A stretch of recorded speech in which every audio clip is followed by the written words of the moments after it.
दोस्तों, मेरे ससुर को मेरे साथ वो सब नहीं करना चाहिए था जो उन्होंने किया, बस इतनी सी बात के लिए कि मेरा पति कमाता नहीं है। वो मुझे हमेशा ताने मारते रहते थे, कहते थे सारा खर्चा तो मैं उठाता हूँ, तेरा पति करता ही क्या है और सुख तू सारे उसे दे रही है। जब मैं तेरा भरण पोषण कर रहा हूँ तो सुख मुझे भी देना। इस पर मैं बोली, ससुर जी आप कैसी बातें कर रहे हो, आपका और मेरा रिश्ता बाप बेटी जैसा है। आपके मुंह से ऐसी बातें शोभा नहीं देती। आप रिश्तों का तो लिहाज कीजिए कम से कम। मेरे ससुर ने कहा, कब तक करूं, कितना करूं? अगर इतना मैं किसी और औरत के लिए करता तो मेरे पर जान निछावर करती। तुझे तो पता है ना बहू, तेरी सास को गुजरे हुए कई साल हो गए। अब मेरा अकेले जी नहीं लगता। मैं भी चाहता हूँ मेरा कोई हमसफर हो, मेरा कोई साथी हो।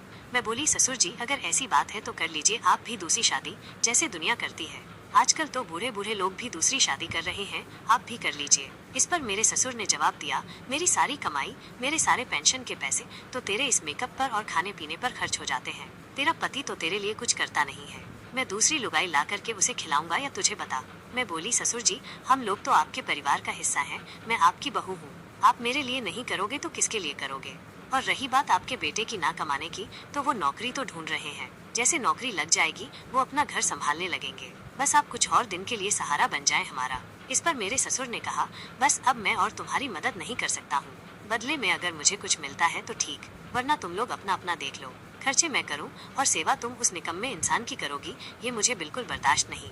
मैं बोली, बाबूजी वो इंसान कोई और नहीं आपका बेटा ही है, आप ही का खून है। और इंसान अपने बच्चों के लिए तो सब कुछ करता है। आपको तो खुश होना चाहिए कि आपकी छत्र छाया में आपके बच्चे पल रहे हैं, आपके बच्चों को कोई तकलीफ नहीं हो रही है।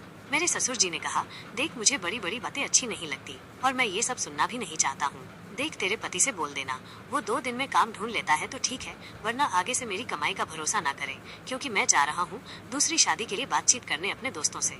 अगर मुझे कोई लड़की मिल गई तो मैं दूसरी शादी करके घर में उसे ले आऊंगा। उसके बाद मैं अपने सारे पैसे उसके ऊपर खर्च करूंगा, उसी पर लुटाऊंगा जो मेरी होकर रहेगी, मुझे सुख देगी।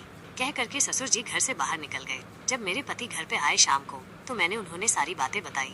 मैंने कहा, अब पापा के पैसों का सहारा नहीं रहेगा, क्योंकि वो दूसरी शादी करना चाहते हैं और दूसरी शादी करके वो अपनी जिंदगी अपने तरीके से जिएंगे, सारे पैसे अपनी बीवी पर खर्च करेंगे, यानी कि तुम्हारी सौतेली माँ पर। अब तुम्हें भी कुछ करना होगा, जल्द से जल्द कहीं नौकरी ढूंढो, और अगर तुम्हें नौकरी नहीं मिलती है तो मुझे घर से निकलने दो। मैं कहीं कोई नौकरी ढूंढ करके काम करके घर का खर्च चला लूंगी, लेकिन अब मैं और घर में नहीं बैठ सकती। मुझे तुम्हारे बाबूजी के ताने बर्दाश्त नहीं होते हैं।